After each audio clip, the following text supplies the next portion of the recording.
मसूरी में करीब 31 करोड़ की लागत से निर्माणाधीन बहुमंजिला पार्किंग का एक बड़ा हिस्सा गिर गया। गनीमत ये रही कि जिस समय यह हादसा हुआ उस समय लॉकडाउन की वजह से गाड़ियां वहां नहीं चल रही थीं, वरना कोई भी बड़ा हादसा हो सकता था। पार्किंग के गिरने से लोक निर्माण निगम की लापरवाही की पोल जरूर खुलकर सामने आ गई है। गनीमत रही कि हादसा सुबह हुआ, जबकि इसके नीचे से हर समय भारी ट्रैफिक गुजरता है। वहीं इस संबंध में हादसे का निरीक्षण करने मौके पर पहुंचे पीडब्ल्यूडी के प्रमुख अभियंता हरिओम शर्मा भी पल्ला झाड़ते हुए नजर आए। उन्होंने कहा है कि इस हादसे की जांच कराई जाएगी और ठेकेदार की ओर से इस दुर्घटनाग्रस्त हिस्से को दोबारा बनाया जाएगा। लेकिन ऐसे में सवाल ये उठता है कि अगर इस पुल के गिरने से कोई बड़ा हादसा होता और कुछ लोग इसके नीचे दब जाते तो आखिरकार उसका जिम्मेदार कौन होता।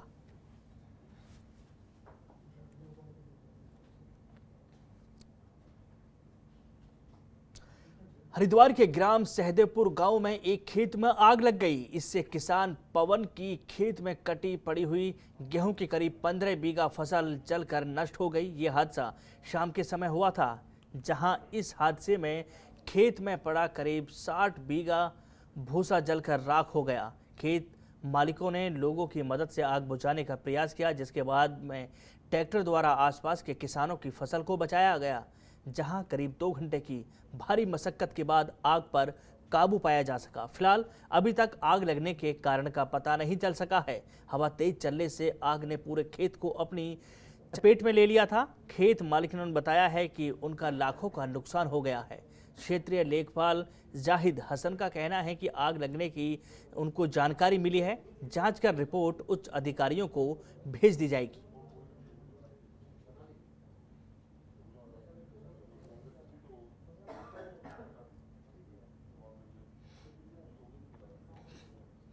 कोविड संक्रमण के इस दौर में अब पुलिस प्रशासन के साथ सुरक्षा व्यवस्था बनाने में एनसीसी के कैडेट भी सहयोग कर रहे हैं। श्रीनगर में एनसीसी कैडेट लोगों को कोरोना संक्रमण के प्रति जागरूक करने के साथ साथ यातायात व्यवस्था सुचारू करने में पुलिस विभाग का सहयोग कर रहे हैं।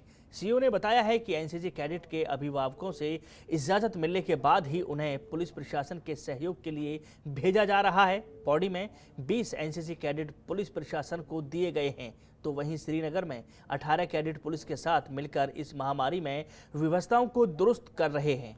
जरूरत पड़ने पर इन कैडेट्स का प्रयोग कंट्रोल रूम में भी किया जाएगा।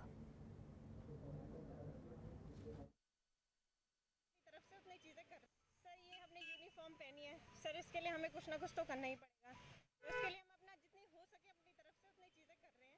इसलिए हम यहाँ पे आके लोगों को अवेयरनेस प्रोग्राम चला रहे हैं पुलिस वालों के। देहरादून एसटीएफ और साइबर क्राइम ने ठगी करने वाले अंतरराज्यीय गिरोह के मास्टरमाइंड को गिरफ्तार कर लिया है। एसटीएफ ने मास्टरमाइंड पवन सिंह को कानपुर से गिरफ्तार किया है। बताया जा रहा है कि आरोपी की ओर से इनाम जीतने का लालच देकर भोली भाली जनता के साथ ठगी की घटना को अंजाम दिया जाता था। आरोपी टेलीकॉम कंपनी के कर्मचारी बनकर लोगों को झांसे में लेते थे और अलग अलग शुल्क जमा करवाने के नाम पर उनके साथ ठगी की घटना को अंजाम देते थे। जानकारी देते हुए एसएसपी एसटीएफ अजय सिंह ने बताया है कि आरोपी बेहद ही शातिर हैं और कई राज्यों में ठगी की घटना को इसी तरह से अंजाम दे चुके हैं।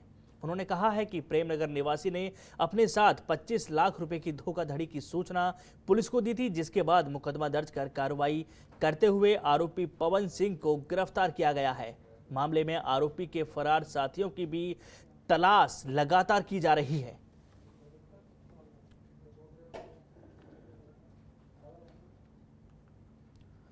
कोरोना के बढ़ते कहर को देखते हुए अब जिला प्रशासन भी नींद से जागने लगा है। सीमांत जिले में बदहाल स्वास्थ्य सुविधाओं के चलते अब जिला प्रशासन नए कोविड सेंटर बनाने की तैयारी में जुट गया है। जिलाधिकारी आनंद स्वरूप, मुख्य विकास अधिकारी अनुराधा पॉल, मुख्य चिकित्सा अधिकारी डॉक्टर हरीश पंत सहित तमाम आला अधिकारियों ने शहर के नर्सिंग कॉलेज का निरीक्षण कर कोविड सेंटर बनाने का फैसला लिया है। जिलाधिकारी आनंद स्वरूप ने बताया, कोविड की बढ़ती हुई संख्या को देखते हुए भविष्य में जो संख्या आ सकती है उस संभावनाओं को देखते हुए नए कोविड सेंटर बनाने के लिए नर्सिंग कॉलेज का निरीक्षण किया है।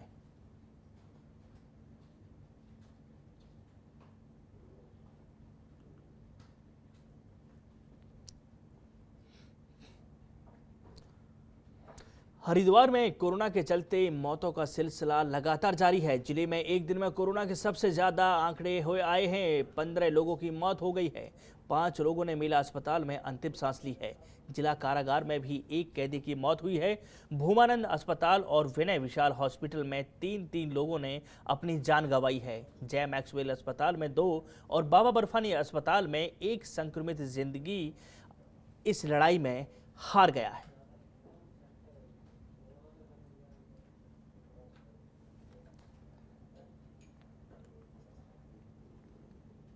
जोशीमठ विकासखंड के सुलूर डोंगरा नामक गांव में हर साल ही विश्व सांस्कृतिक धरोहर रमाड़ मेला बड़े ही धूमधाम से मनाया जाता है, लेकिन कोरोना महामारी के चलते इस बार ये मेला छोटे स्तर पर ही मनाया गया। आपको बता दें कि सलूड़ डोंगरा में आयोजित होने वाला ये मेला इतना विश्वविख्यात है कि इसकी तर्ज पर उत्तराखंड में दूसरा कोई मेला आयोजित नहीं होता। परंतु इस बार कोरोना संक्रमण के चलते गांव में मेले का आयोजन नहीं हो सका। सरकार की नई गाइडलाइन को देखते हुए इस बार मेले में काफ़ी कम लोग आए और मेले को छोटे स्तर पर किया जाएगा। आपको बता दें कि इस मेले में 18 मुखौटों की पूजा की जाती है, जिसे देखने के लिए दूर दूर से लोग आते हैं।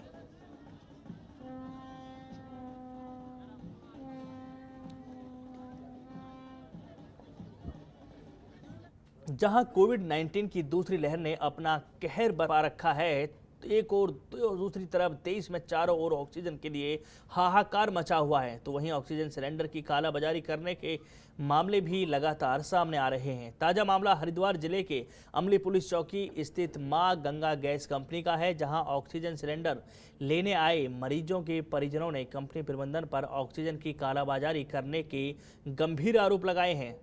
परिजनों का कहना है कि डॉक्यूमेंट जमा करने और कंपनी के गेट पर कई घंटे खड़े होने के बाद भी कंपनी प्रबंधन ऑक्सीजन देने को तैयार नहीं है। उन्होंने आरोप लगाते हुए कहा है कि कंपनी प्रबंधन ऑक्सीजन की कालाबाजारी करने वाले लोगों के साथ साठ-गांठ कर ऑक्सीजन सिलेंडर गाड़ियों में लोड कर दूसरे राज्यों में पहुंचा रहा है और स्थानीय मरीजों के लिए ऑक्सीजन की मांग करने पर कंपनी प्रबंधन उनके साथ गाली गलौज करता है और अभद्रता पर उतारू है।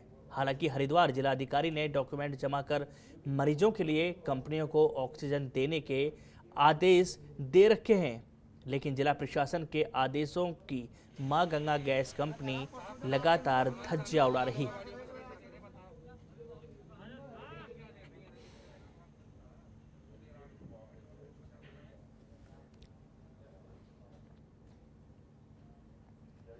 उत्तराखंड के कैबिनेट मंत्री डॉक्टर हरक सिंह रावत ने कोटद्वार तहसील सभागार में कोरोना संक्रमण के बचाव और रोकथाम को लेकर संबंधित अधिकारियों के साथ बैठक की, जिसमें उन्होंने कहा कि कोटद्वार नगर निगम क्षेत्र में बढ़ती कोरोना मरीजों की संख्या को देखते हुए 2 होटल और फायर के नवनिर्मित भवन को कोविड केयर सेंटर बनाने का निर्णय लिया गया है। कोविड केयर सेंटर में doctor, nursing staff, paramedical staff की तैनाती की जाएगी। डॉक्टर हरक सिंह रावत ने कहा है कि बेस अस्पताल में कॉल सेंटर बनाया जाएगा। इस सेंटर पर हर समय एक डॉक्टर की ड्यूटी लगाई जाएगी, जो कि कोरोना संदिग्ध मरीजों को सलाह देंगे। उन्होंने कोरोना संदिग्ध मरीजों को होम आइसोलेशन में रहने की सलाह देते हुए कहा है कि वो कॉल सेंटर से डॉक्टरों में से बात कर सकते हैं और उनसे सलाह ले सकते हैं। मरीजों को ऑक्सीजन की जरूरत पड़ने पर ही अस्पताल में भर्ती किया जाएगा।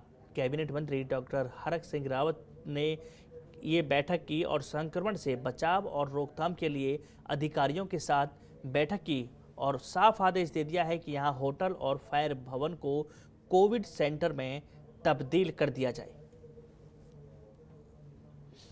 खबरों के निष्पक्ष विश्लेषण के लिए सब्सक्राइब करें Jantantra TV and press the bell icon. Never miss any update.